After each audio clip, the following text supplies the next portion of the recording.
Alô, amigos, novamente estamos aqui no Gente que Fala, o nosso podcast Gente que Fala. Hoje temos aqui a figura do José Aníbal, que todos conhecem, e vamos tentar arrancar alguma coisa dele que vocês não sabiam e vão ficar sabendo hoje. Como está, José Aníbal? Muito obrigado pelo convite, prazer estar falando com você aqui no Gente que Fala. À vontade. Eu tenho um amigo que diz, quando eu peço um currículo para alguém, eu prefiro o currículo mortis e não o currículo vitae. O currículo vitae você só fala o que é bom, né? Exatamente. No mortis você fala o que não é bom. Exatamente. E você não faz, né? Uma coisa que muita gente não deve saber. Você não é de São Paulo. Não. Como é que é essa história? Eu nasci em Rondônia. Rondônia.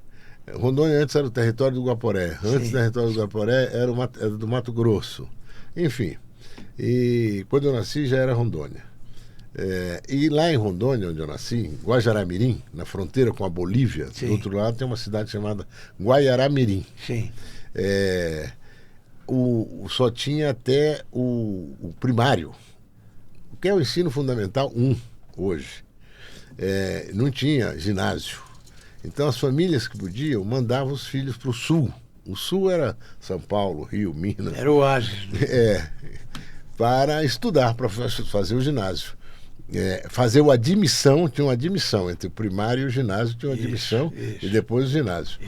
E meus pais me mandaram para o Rio de Janeiro, que eu tinha uma tia que morava lá, e eu fui estudar lá, no colégio interno, que eu estudei durante 3 anos. Um colégio chamado Anglo-Americano. Só um detalhe, para os mais jovens que nos ouvem, demorava 2 dias a viagem de avião. De avião. De avião. 2 dias. Aquele famoso avião DC-3, que era um ótimo avião, mas era Rio de Janeiro, São Paulo, Araçatuba, Campo Grande, Corumbá, Cuiabá. Aí dormia lá. No dia seguinte era Cuiabá, Cáceres, Vila Bela, Forte Príncipe da Beira, Guajará-Mirim e depois o Acre. Puxa vida. E 2 dias de viagem. Quanto tempo você ficou nessa? Eu estudei no Rio durante 3 anos, 58, 59, 60. Se formou em economia lá? Não, lá eu terminei, eu fiz o primeiro ginasial, com admissão e o primeiro ginasial. Depois fui para o interior de Minas, em Lavra, no Instituto Gamon, uma grande escola, que tem uma grande escola de agricultura lá. Famosa escola, hoje é universidade. Então eu estudei lá, fiz o primeiro, o segundo, terceiro e quarto ginasial. Aí em 65 eu fui para Belo Horizonte para fazer o científico. Fiz o científico os 3 anos e entrei na Faculdade de Ciências Econômicas da Universidade de Minas Gerais com a Dilma Rousseff. Sim. Nós estudávamos juntos. Sim. Para o vestibular, né? Antes Sim. a gente não se conhecia. Mas por alguma razão nos conhecemos, aí estudava na casa dela. A mãe dela se chamava Dilma. Enfim, mas o importante é que o meu contato com a política começa já em Lavras, porque o ônibus em Lavras só tinha uma linha que subia até lá ao fim, depois descia, e o nosso colégio era na parte de baixo, e a gente fez um protesto contra o preço do ônibus. Qual foi o protesto? Nós deitamos no chão. Deitamos no chão. Outro dia eu descobri, em Brasília, uns 5 anos atrás, eu descobri um que participou junto comigo, lá, e com outros. E interrompemos o trânsito e tal. Foi uma novidade na cidade, assim, imagina, greve, esses moleques aí interrompendo o trânsito. Não tinha o trânsito que tem hoje, né? Mas foi uma forma de protestar e dizer que nós estávamos satisfeitos. E aí parece que houve uma mudança. O preço foi mais ajustado à inflação do que a ganância do dono da empresa. Lavras é a terra do Antônio Carvalho, que já foi embora para outra vida, mas ele era de Lavras. De Lavras. Antônio Carvalho. Uma bela cidade. Famoso Antônio Carvalho. O Instituto Gamon, onde eu estudei, era um colégio dos presbiterianos, acho, americanos. Sim. Mas era um colégio que tinha uma relativa independência, era um internato, mas você podia entrar e sair, só tinha hora certa para chegar até às 9 da noite ou 10, e que tinha uma excelente qualidade de ensino. Excelente. Eu fui em primeiro lugar aos 3 anos. Puxa vida. Na minha turma. E ao mesmo tempo eu era muito bagunceiro. Fazia muita bagunça, mas eu gostava de estudar. História, matemática, enfim. latim. A gente tinha latim Sim, naquela época, né? Hoje eu sei ainda um pouquinho das declinações até hoje. Não esquece mais. Né? É isso aí. E quando eu saí de lá, fui para Belo Horizonte em 65, fui estudar no colégio, 64, fui estudar no colégio de origem italiana, chamado Marconi. E aí vem minha segunda experiência política. No dia 31 de março, eu fui para o colégio, normalmente. Peguei o ônibus, 2 ônibus para chegar no colégio, ou 1. O fato é que chegando lá, disse, não tem aula hoje. Mas como não tem aula? Não, está tendo um problema aí no país e tal, aí, negócio dos militares, uma coisa assim, sabe? Todo mundo volta para casa. Dependendo da situação, nós vamos voltar a ter aula amanhã. Aí eu voltei, morava numa república com os primos, meus amigos. Todos eram mais velhos que eu. Todos já estavam em faculdade. Aí eles me chamaram e disseram, olha, teve aí um golpe, estão derrubando o presidente da República e nós vamos nos ausentar por uns dias, porque a gente não sabe como é que as coisas vão ficar. E aí no forro da casa eles colocaram os livros que seriam provavelmente livros que a ditadura não iria tolerar, censurar. Sim. E tal. E eu fiquei sozinho na República. Aí, na hora do almoço, tinha um boteco lá perto de uma igreja, eu fui lá almoçar. Aí que eu vi os militares na rua já, com metralhadora, etc. Aí vi que... Mas você chegou a ser incomodado? Não, eu não, nem eles. Depois eles voltaram e tal. E aí o resto foi o curso da vida, né? Leitura, observação, né? Casamento. A percepção de que o que era um golpe e o que significava aquele golpe em termos de censura, cerceamento da liberdade, e tudo isso vai aquele ambiente, né? Você vai vivendo ele ali.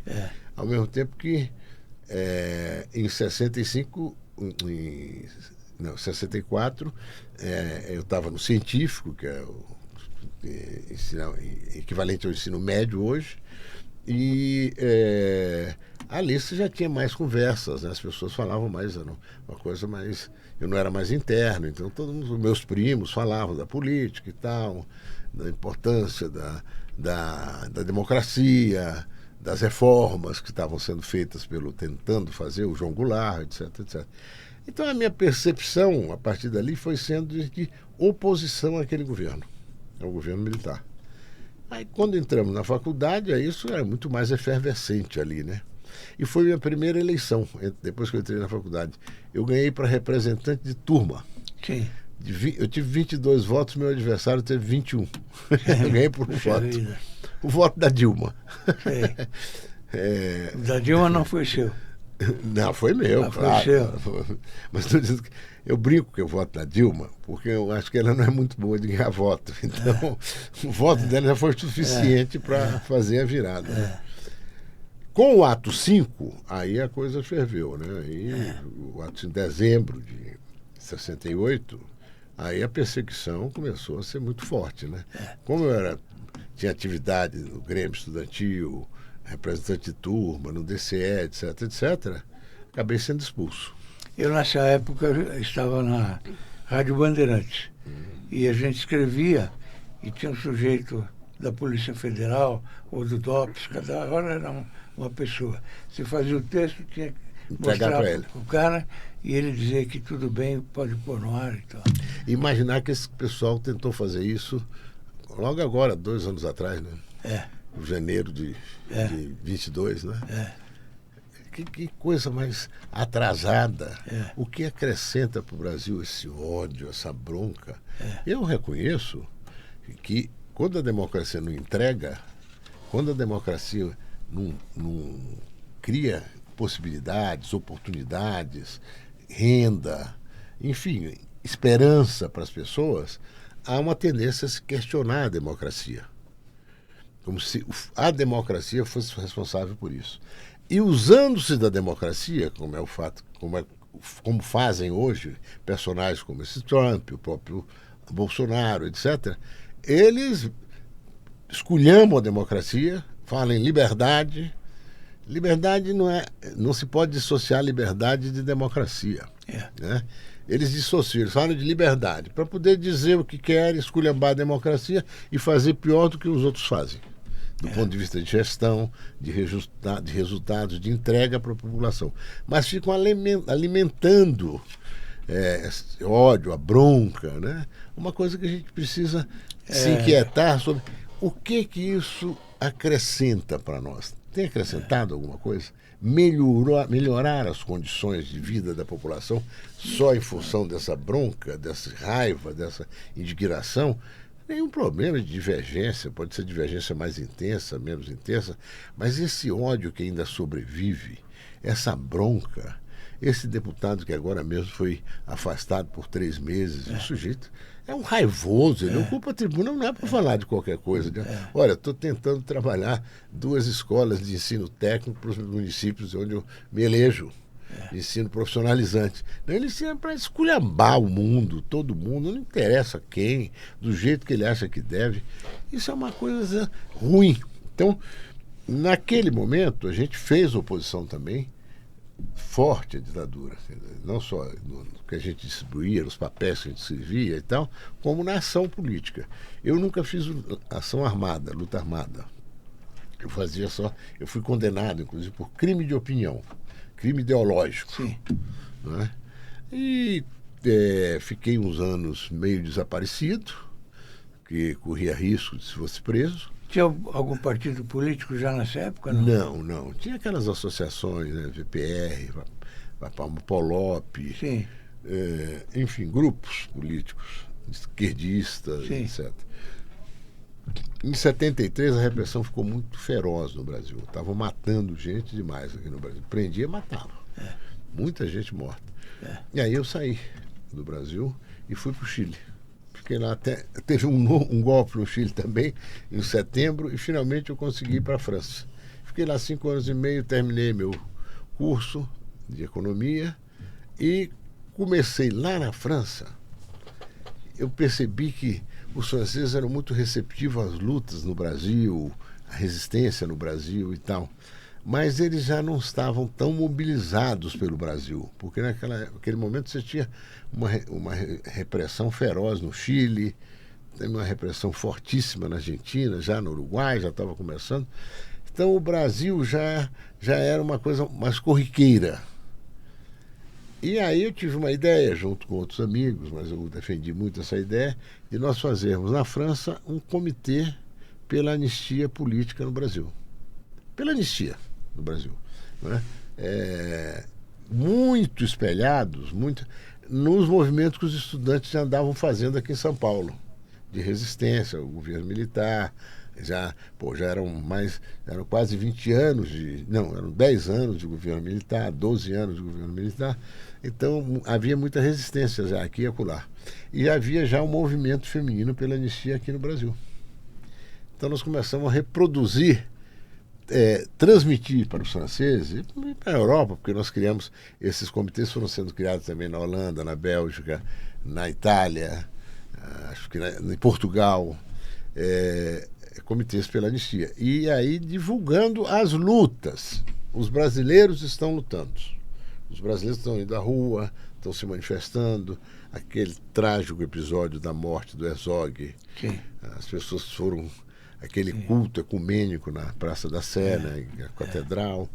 Foram vários movimentos que foram se desenvolvendo e que deram origem a todo o processo de redemocratização que consolidou no caso, com a morte do Tancredo, a posse do Sarney, né? Zé Nibel era editor de jornalismo da TV Cultura na época.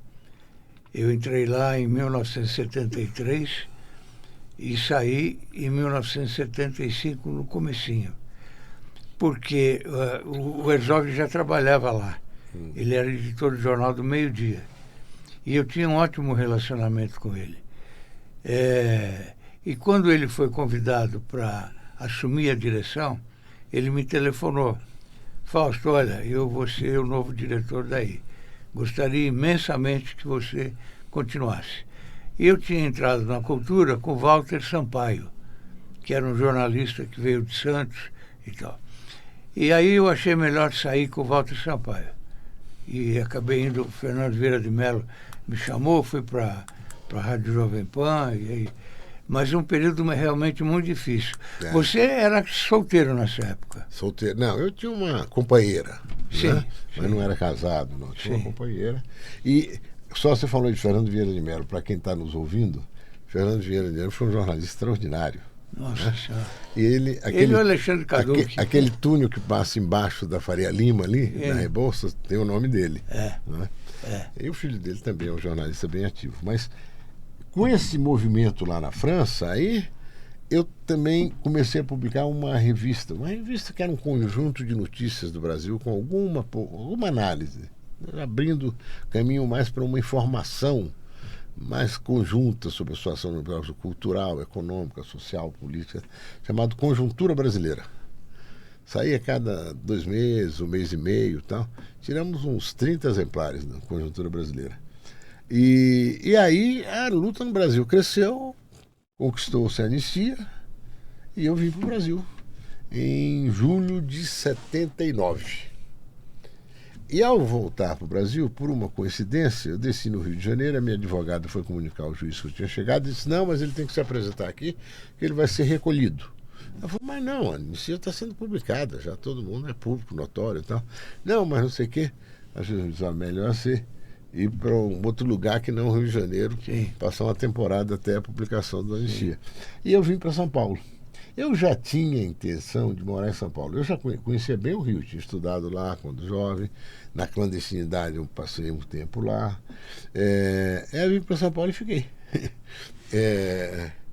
Fiquei porque eu tinha primos aqui, fiquei inclusive na casa dele, amigos e tal. Quem foi o seu primeiro grande amigo aqui?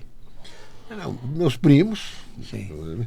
E um grande amigo que eu tive foi uma pessoa chamada Pedro Calil Padis. O Pedro é uma figura extraordinária. Em Paris, ele dirigia um instituto ligado à Sorbonne. Ele foi exilado também. Escreveu uma tese sobre o café. Era um grande amigo, um bom amigo do Celso Furtado. Uma pessoa muito afetiva, muito receptiva. O fato é que nós finalmente, através dele, né, eu me posicionei daqui, dali. E eu tinha amigos como Osmar Mendonça, que era do sindicalismo do ABC. O alemão. Na política você entrou aqui em São Paulo de que forma? Eu entrei. O PSDB foi o primeiro partido? Não. Eu entrei, eu fui fundador do PT, União do Colégio Sion. Aí sou eu, Mário Covas. Aí sim. Aí essa foto deve ser dos anos 80, claro. E eu participei, então, ali da fundação do PT. Até bigode você tinha. Até bigode. Mas um ano depois eu saí. Porque era muita disputa interna. O anterior era o Fernando Vieira de Mello. Você disputava... A foto anterior. O Fernando Vieira de Mello, olha aí. A gente está muito perto a nossa da tela. memória que está ruim. Não é o... Ele teve... É isso aí. Fernando Vieira de Mello, uma grande figura. Muita saudade dele. Enfim, então quando passar no túnel ali da Rebouças, por baixo da Faria Lima, é esse cidadão aqui. Que fez um grande trabalho como jornalista. Né? Fez. Aí já é mais atual com o Fernando Henrique. Nosso ex-presidente. Mas o fato é o seguinte, aí eu saí do PT um ano depois e vim para o PMDB a convite do Mário Covas. PMDB. Fui candidato a deputado federal em 82, eu tinha chegado há 3 anos em São Paulo. Eu tive 45 mil votos. Puxa vida. Sabe o que eu fiz? O trabalho nas universidades. Onde tinha universidade no interior, eu fiz trabalho. Campinas, São José dos Campos, Taubaté, Foi ficando conhecido. Lins, Botucatu, tal. Não, porque os estudantes me acolhiam, né? Eu tinha uma boa acolhida aí. Quando você vê hoje esses cursos de campanha eleitoral, isso é uma barbaridade, né? Centenas de milhões. Campanha de deputado, custando 50 milhões, 60 milhões. É uma barbaridade isso.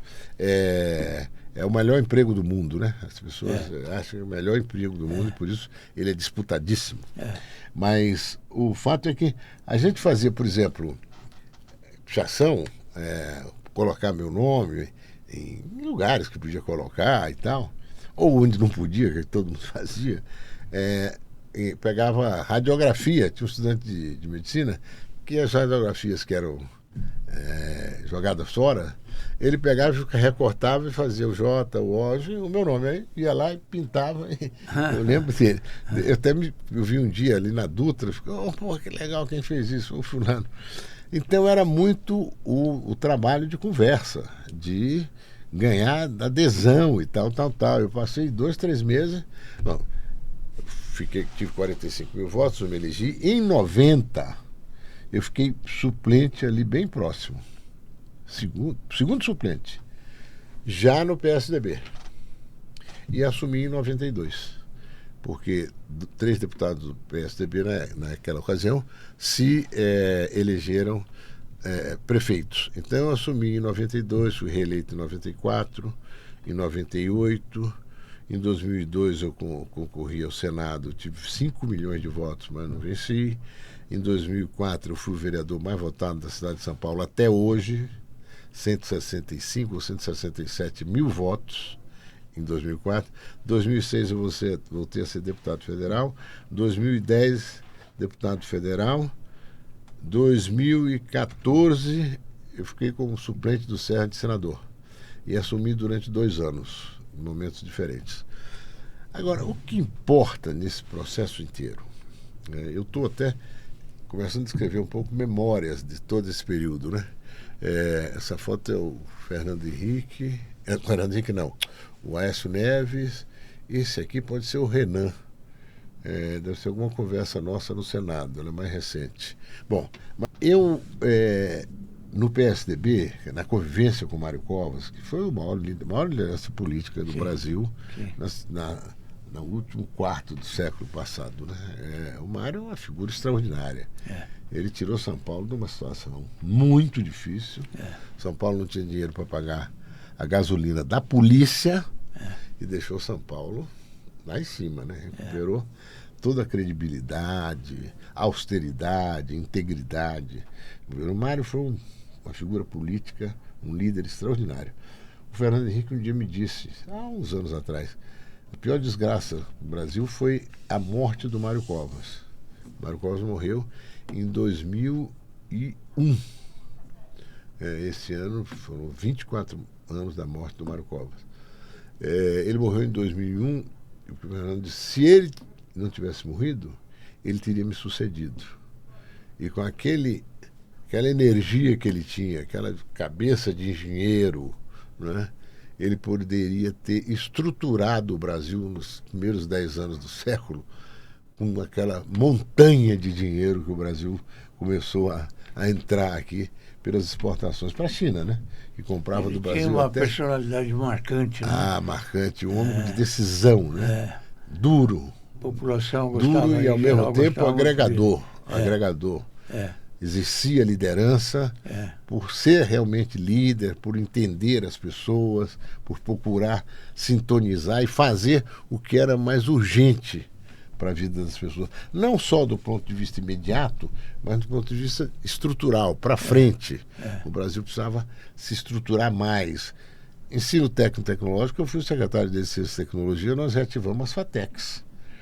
As faculdades de tecnologia, que eram 7 quando eu entrei. Quando eu saí eram 12. Fiquei 2 anos lá. Depois, hoje já são 80 em São Paulo.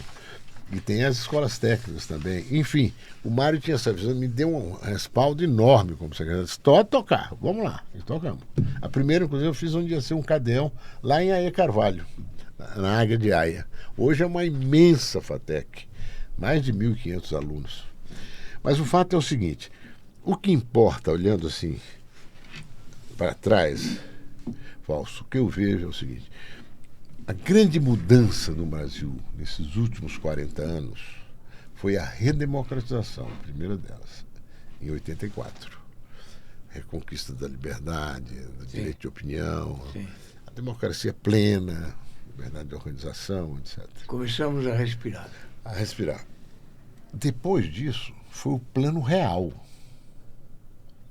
Eu falo isso, escuta, o que ficou, o que sobreviveu?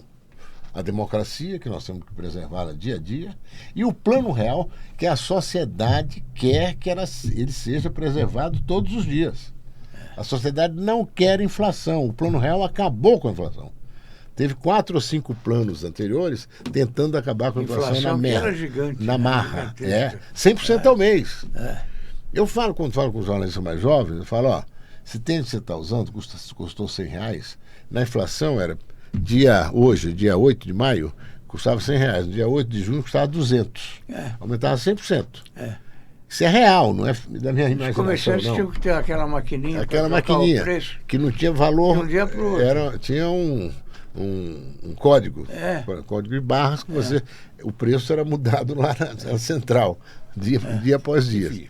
O fato é que esse Plano Real hoje é tão verdadeiro que ele é parte da memória da população, da cultura dos brasileiros hoje, que uma das razões que o governo cai é quando a inflação sobe. Porque você vai comprar o feijão, vai comprar o arroz, ele diz, opa, aumentou 20 centavos, 50 centavos, esse negócio não está bom. Daí a pouco sobe mais 10, 20, 30 centavos, ele, opa, já me comeu R$1 no quilo, já me comeu R$2. No caso de vocês, um iogurte, não vou nem falar de ovo, tudo bem, parece que está mais ou menos equilibrado agora, mas é o conjunto da obra. Há um esforço, eu reconheço até que o Haddad ele faz um esforço enorme, mas as resistências são incríveis. Imensas. O Brasil tem uma vocação para ser um país desigual, absolutamente desigual, que é impressionante, você não consegue romper. Quando a gente conseguiu avançar na inflação, que o comentário da época, né? Agora o meu salário está chegando no final do mês. Agora eu estou podendo comprar. Uma vez eu estava em casa e o Paulinho da Força estava lá conversando comigo. E meu filho, o filho que eu tive, que morreu, infelizmente, ele falou, pai, dá um dinheiro para mim.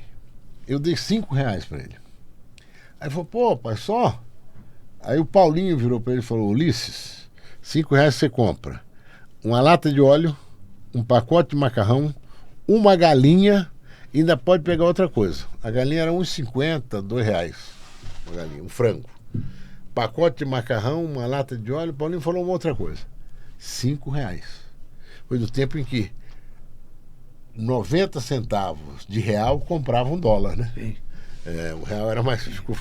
Mas tudo bem, desvalorizou, agora é 5 alguma coisa de dólar. Né? Mas de qualquer maneira, a inflação foi domada. Acabou a inflação. O Brasil passou a aprender a conviver com a inflação que fica na faixa de 3, 4, 4,5.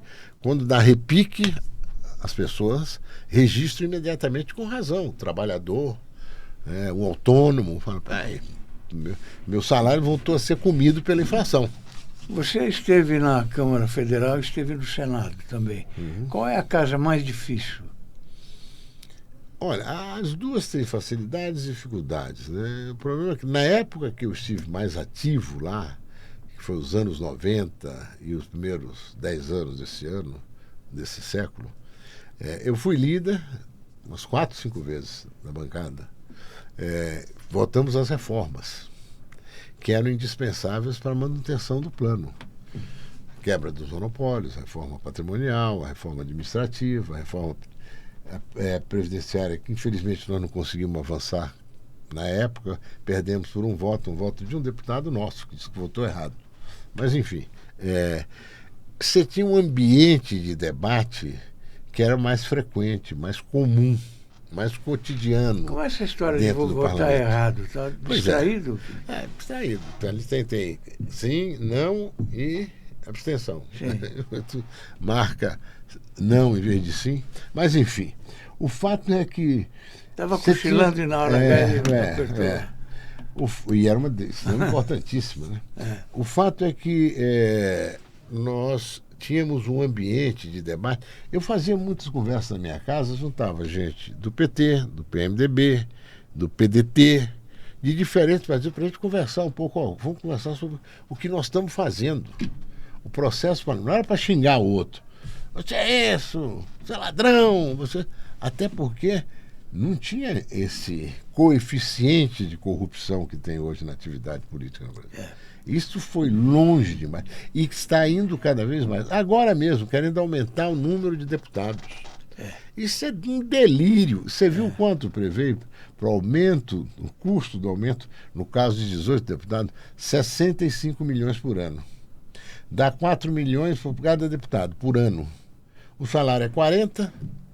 Você imagina o quanto tem de penduricalho, de passagem aérea, do isso, daquilo outro. É um parlamento provavelmente per capita o mais caro do mundo. Não dá para continuar assim. Como é que As você...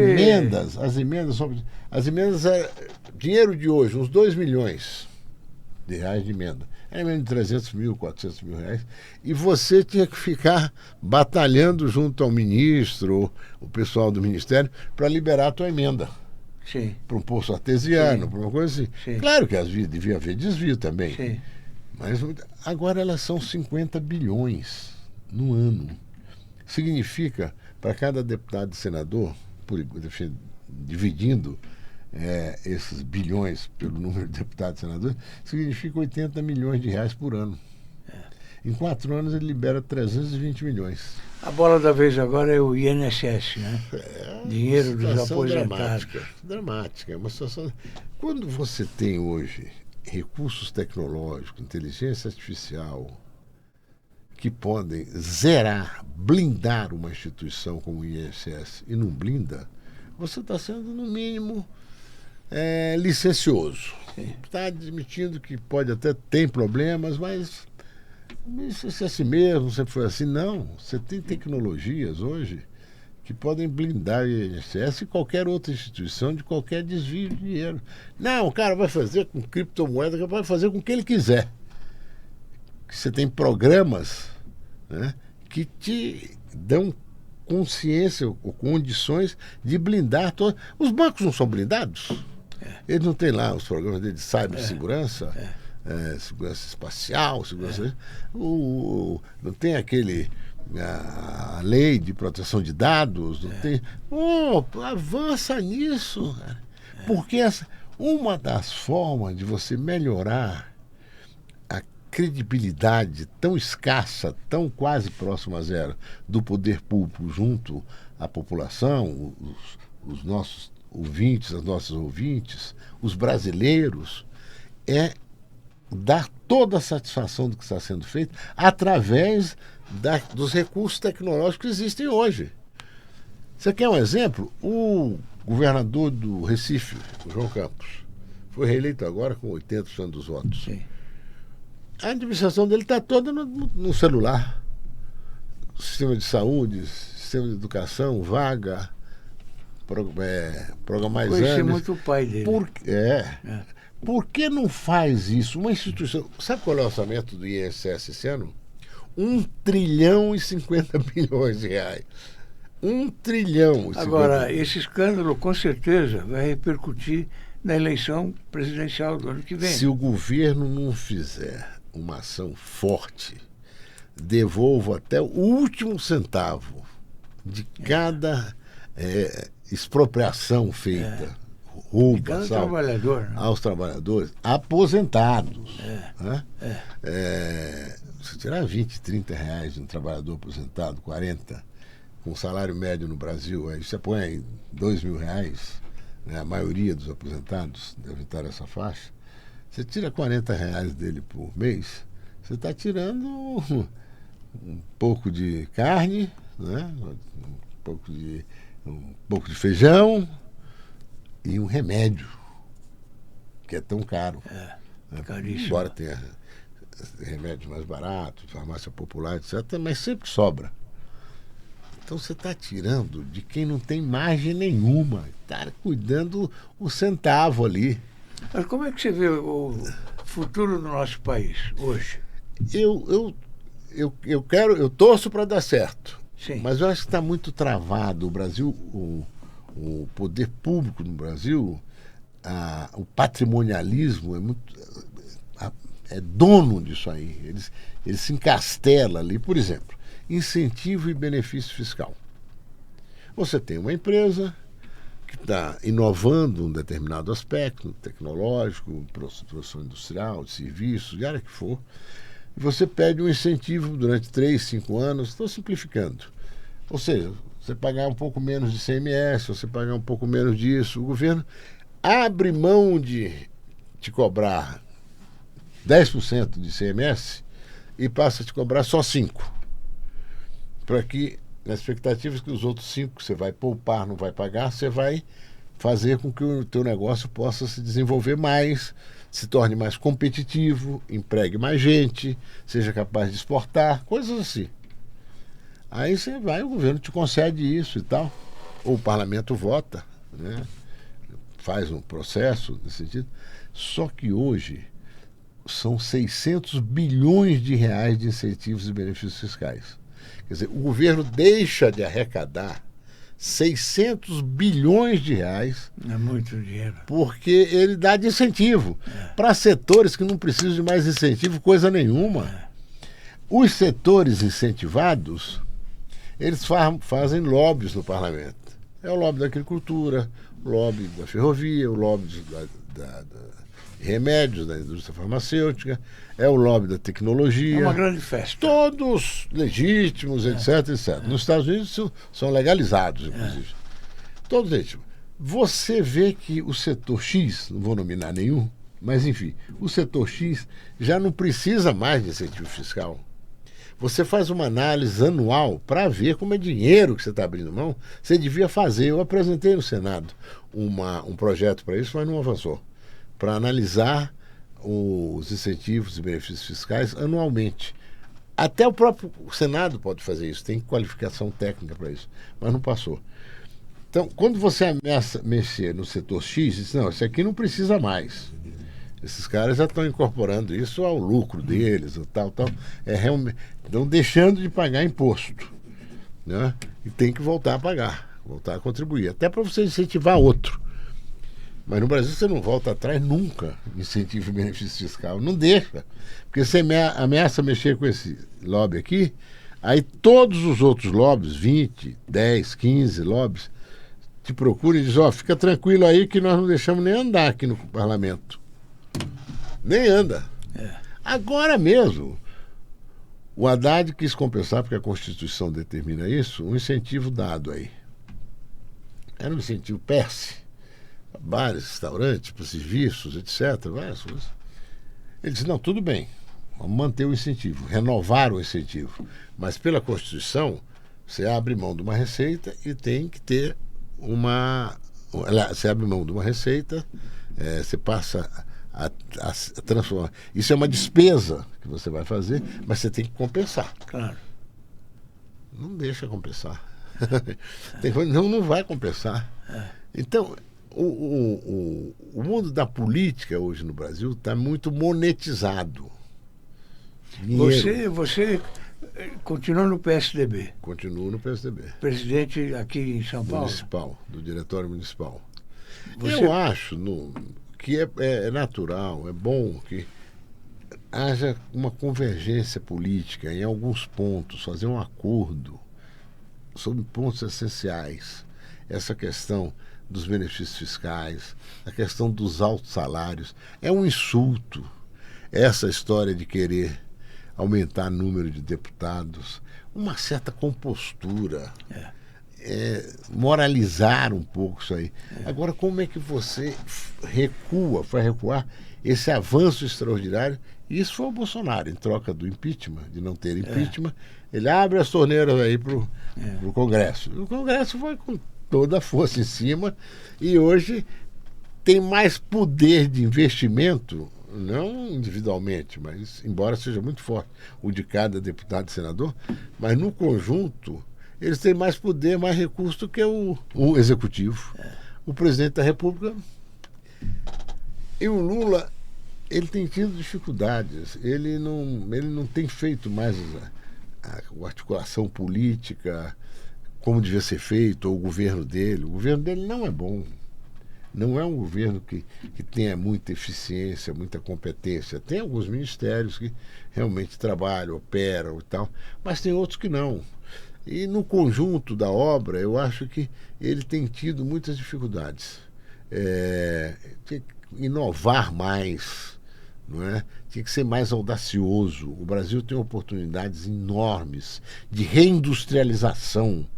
Não só essa indústria que o Brasil tem hoje, mas novas indústrias. Na área de energia, o Brasil tem oportunidades infinitas. O Brasil pode atrair investimento de toda a natureza e não consegue, essa equação não fecha. Tem alguém que é contra isso. E eu acho também que essa Faria Lima é o atraso, né? Essa Faria Lima ali é o centro da especulação. Sim. E tem um poder enorme. Sim. De influência, inclusive, sobre o parlamento. Sim. E de mídia. Veja, Claro. Exame e outros meios de comunicação, todos são dominados por esses grupos econômicos financeiros. Não tem nenhum problema que eles existam. A minha preocupação é o peso que eles têm para inibir a atividade parlamentar, para criar dificuldades, para transformar. Nós estamos vivendo essa taxa de juros de quase 15%. Pensa num sujeito que tem um negócio. Eu tenho um negócio. Você tem. Eu tenho um negócio de loteamento. Não vende. Então, o cara fala, pô, eu vou pagar 50 por isso aqui, que não vai valorizar imediatamente e tal, por um lote, uma coisa, sei lá. Ou vou pegar esses 50 e pôr no mercado financeiro. No mercado financeiro eu ganho mais, seguro, tudo certo, tal. Até porque eles criaram, agora com esse Banco Master, que é um escândalo isso aí. Isso aí, qualquer lado que você analise, esses caras que vão dar um cano. E vai sobrar para quê? Para um fundo de compensação, que é dinheiro nosso. Que eles tinham que reservando, criar esse fundo para emergências como essa. Mas o cara lá parece que ele operou de olho no fundo de compensação. Outro dia estava lendo uma coisa. Esse cara, deixa eu ver quanto eu posso compensar depois, o que não dá para compensar, eu empurro para o governo, faço alguma coisa. É algo assim. Eu estou simplificando para as pessoas poderem nos entender mais. Sim. Mas esse tipo de coisa é que trava o Brasil. Esses caras não querem mudar, não querem risco nenhum. Eles querem estar ali sentados, estão ganhando. O Brasil é um país imenso, né? Se você consegue, qualquer naco de mercado que você consegue, pedaço de mercado, você tem condições de faturar bem, e as coisas não andam. O governo é muito inerte nessa questão de qualificação, educação profissional e tal. O governo é lento, tinha que romper essa ignorância, né? Porque hoje, se você só sabe usar isso aqui para telefonar, você está fora. Você tem que saber fazer até idealmente, você tem que fazer desenvolver um aplicativo, um programa qualquer, uma ideia que você associa a outra, né? Para isso nós temos um recurso humano imenso. Por que não discute isso no parlamento? Fica ali, agora já estão à frente contra a isenção do ICMS, do imposto de renda, para quem ganha até R$5.000.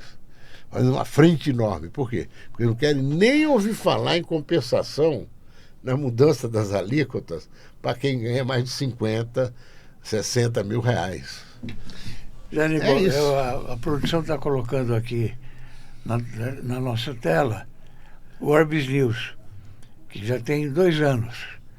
Estamos com 200 articulistas. Opa. E você faz tempo que não escreve. Então, eu vou fazer. Eu aproveito a deixa para convidá-lo para voltar Com o maior a escrever. prazer. Com o maior prazer. Nós prometo semana que vem um artigo. Que bom, que bom. Com o certeza. leitor vai Vou adorar. até anotar. O eleitor vai adorar. Agora, voltando aí para as coisas do mundo político, eu acho que existe essa ideia de tem que renovar.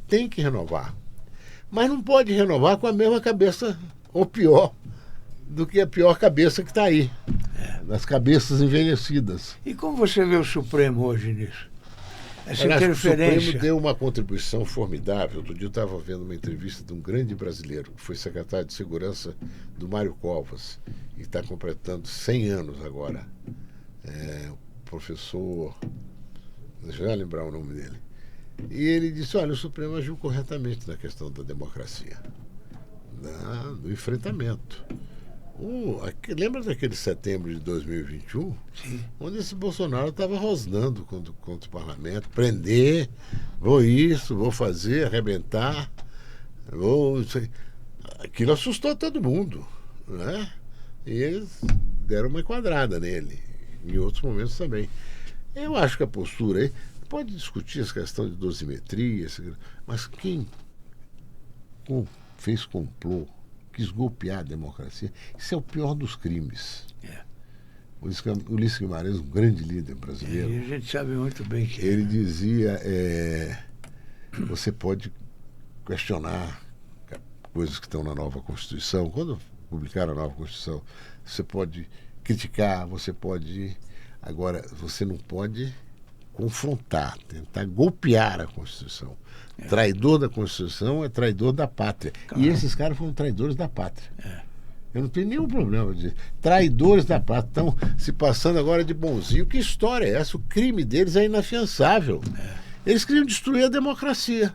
É aquilo que eu descrevi em 64.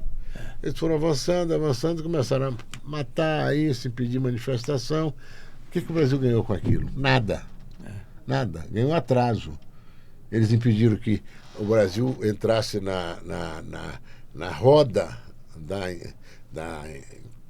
enfim, do mundo virtual, né? Barreiras de toda a natureza e tal. Era impossível você trazer um computador para cá, para o Brasil e tal. Atrasou tudo. Tudo. Mas, enfim, Fernando Henrique, ao contrário, abriu. Abriu, meu caro. O comércio internacional foi ficando cada vez mais intenso. Uma caneta dessa, 10 partes dela são produzidas em 10 lugares diferentes, né? Então o Brasil se abriu, não tanto quanto poderia, mas abriu bastante, quebrando os monopólios, né? Atraindo investimento, criando credibilidade, boa avaliação do desempenho do governo. Porque o investimento vem se houver credibilidade. Então eu não sou pessimista, eu acho que dá para fazer. Agora eu não estou vendo vontade, força política para fazer. Tem vozes aqui e acolá dizendo que eu torço para que adquiram consistência, credibilidade, densidade, audição, né, na sociedade, as pessoas reconheçam como lideranças que merecem apoio e tal, e confiança, para ver se a gente consegue mudar. Zé Nivon, mudando um pouquinho de assunto, como foi a experiência sua com o Datena? Olha, o Datena foi uma ideia. Havia uma tendência entre nós, um ano atrás, inclusive eu fazia parte disso, de apoiar a candidata a prefeito de São Paulo, a nossa deputada federal, a Tabata Amaral. E aí no partido, não sei como, alguma iniciativa revelou que o Datena gostaria de disputar. E o partido fez uma pesquisa. E ele se saiu bem na pesquisa. Não saiu na frente, mas saiu com 2 pontos quase. Isso criou uma certa euforia em dirigentes do partido. E a partir daí disse, olha, vamos, quem sabe, o Datena pode ser um fato novo nesse processo eleitoral. Porque o Datena não é um reacionário, como muita gente tenta pintar. O Datena é um cara que é comprometido com a democracia. Né? Teve episódio da cadeira, acontece. Ele mesmo já fez autocrítica disso várias vezes. Mas ele colocou o dedo da ferida em várias questões. A questão da segurança pública, ele teve muita ousadia em colocar. O caso da cadeirada aí, ele foi bem questionado. E agora o outro provocou até onde deu, né? Ele acabou não resistindo. E aí mas ele não imaginava que a atividade política fosse, sobretudo eleitoral, no momento da eleição, exigisse tanto da pessoa. Ele deu o máximo que ele podia dar, mas ele não tinha treino para isso, né? Mas fez o melhor que ele podia fazer. Eu acho que agora ele não quer mais saber de política. Não, definitivamente não. A experiência não foi boa para ele. Inclusive mas está mudando de canal. É uma pessoa também. por quem eu tenho estima, tenho uma relação pessoal e que nunca nos criou nenhuma dificuldade de qualquer natureza. que não fosse só o político, o material de política. Isso aí sou eu na minha casa lendo um livro sobre escravidão, daquela série desse Laurentino, que é muito boa. Sua casa é muito bonita, eu conheço, eu tenho o prazer de aconselho. conhecer. Eu a tenho há 33 anos. E os cachorros? Isso é um casal de fila. Casal Fila? de fila. É a Salomé e o Salvador. Quantos anos tem? Estão hoje com os 5. Quem é bravo aí, Novinhos. quem é bravo aí é a Salomé, viu? É? Nossa Senhora. E eles convivem também com o pastor belga. Mas o pastor belga, um mora num canto, os dois moram num canto, o Essa outro foto mora no foi outro. tirada onde? Lá no sítio, no meu sítio. Um sítio que tem aí, eu tenho lá em Biúna. Há 28 anos. 28 anos. O tempo passa, hein, Fausto? Nossa Senhora. Pelo amor de Deus. A Salomé, em 2022, ela deu cria a 11 cachorros. 11. Nós tivemos um cachorro para todo mundo. Foi cachorro até para Brasília, um amigo nosso de lá. Mas ela é muito, muito brava. O fato é que eu hoje estou fazendo essa reflexão e esse apanhado, um pouco de memórias, não é? Vai escrever um livro? Estou escrevendo. Está escrevendo já? Já comecei. Escrever um livro é um processo trabalhoso. Não sei que você faça uma coisa assim, muito no vale tudo, né? Então você tem que elaborar, pensar, E contar a história do que você viu, contar né? a história que eu vi e tal. Mas o que eu vejo muito é aquilo que falávamos há pouco. A gente evoluiu. Eu tinha expectativa de que a gente evoluísse mais. Você quer um episódio que o Fernando Henrique compôs isso no livro dele também. No dia seguinte à reeleição, à votação da reeleição, o presidente me convidou para almoçar, convidou o Sérgio Mota e a mulher dele, claro, a dona Ruth. E nós fomos lá almoçar, Sérgio Mota e eu. E no determinado momento o presidente disse, olha, tal, agora temos que ver que novos projetos nós vamos trabalhar, etc, etc. Os nossos aliados estão muito cansados, digamos assim, por todo esse esforço de votação da reeleição, de reformas, etc. Aí eu falei, presidente, eu acho... primeiro, eu acho que o senhor vai ter mais 6 anos de governo. Ele falou, como? Aí a Ruth interrompeu ele, falou, ô Fernando, o Zé Aníbal falou isso no plenário da Câmara ontem.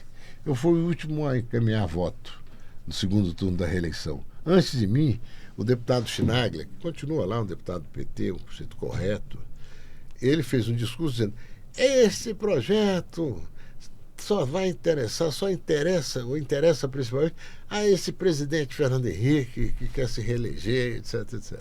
E eu, quando fui falar, falei, olha, deputado, eu vou começar por onde o senhor terminou.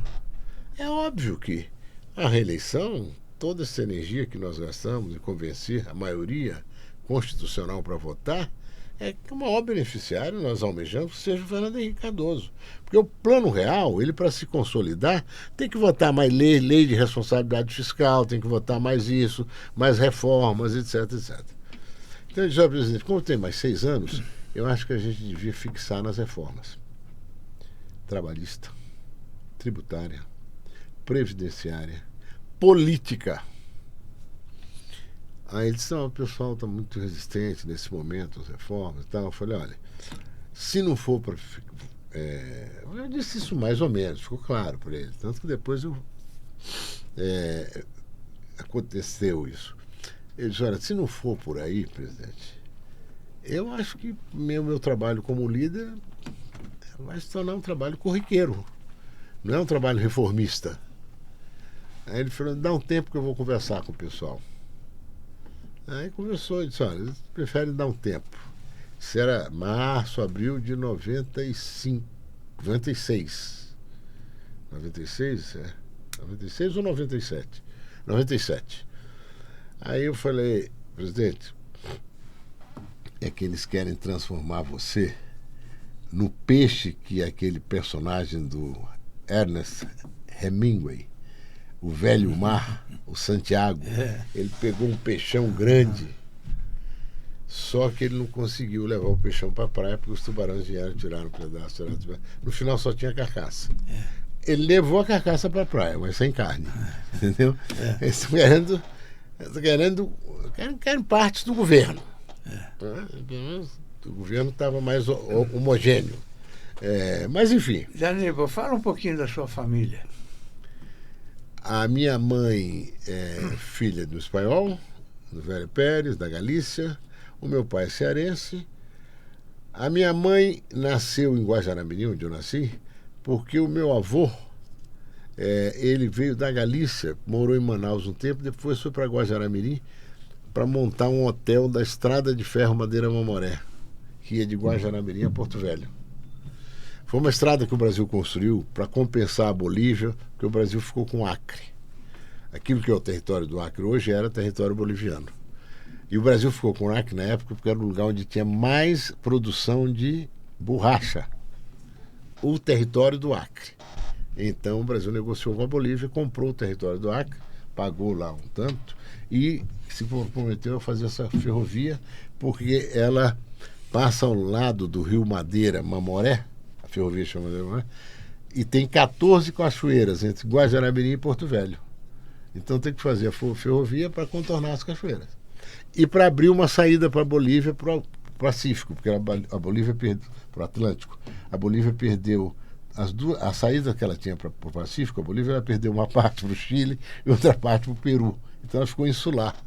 Aí o Brasil, em troca do Acre, fez a ferrovia, que a partir de Porto Velho você tem navegação de barco de 10 mil toneladas, 5 mil toneladas. Você tem... Mas o fato é que eu nasci lá. E o meu pai foi para lá para reativar a produção da borracha na Segunda Guerra Mundial. Não para ele reativar. Ele foi para ser comerciante. E deu certo. E a minha mãe nasceu lá. E eu nasci lá.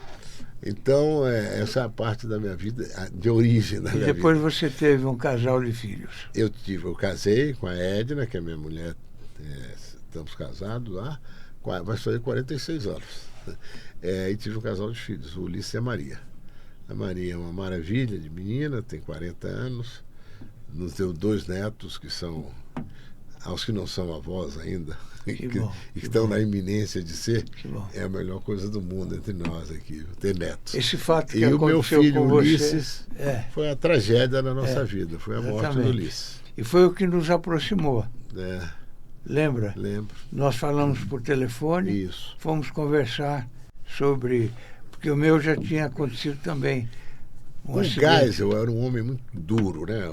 Foi presidente do Brasil. Ele dizia, eu sou do time dos desgraçados. Mas não é uma pessoa desgraçada. É no sentido de que nós perdemos coisas que não podíamos perder. Ele perdeu um filho. Não há nada pior do que perder um filho. Eu também perdi. Não há nada pior do que perder um filho. Eu vi outro dia, faz uns 4, 5 dias, um garoto de 15 anos que foi, enfim, junto com o primo dele, levar a namorada do primo na casa, até por questão de segurança e tal, levaram, deixaram na volta, 2 rapazes lá numa moto, param ele, e o garoto pega o celular e o celular cai. O cara dá um tiro, levou um tiro no peito, né? No coração do garoto. O garoto cai duro, assim. Mas isso me dói tanto, ver uma coisa daquela. A destruição que é um negócio desse. A começar pelo garoto. Sim. Um menino de 15 anos. Depois a destruição que isso causa na família. O seu filho tinha quantos anos? 16. Morreu no mar. E era um bom... nadava bem e tal, mas morreu no mar. O meu tinha 24. O senhor já tinha mais nada. Mas... Zé Aníbal, fiquei muito feliz mesmo com a sua presença. O nosso espectador tem certeza que conheceu um pouquinho melhor você. Conseguimos trocar ideias aqui sobre alguns assuntos interessantes. Isso. Você vive política, né? O dia inteiro. Eu gosto muito. Eu gosto muito porque eu acho que é por aí que a gente pode mudar. E já mudou em vários lugares. Pretende ser candidato a alguma coisa? Não. Eu pretendo colaborar, como for.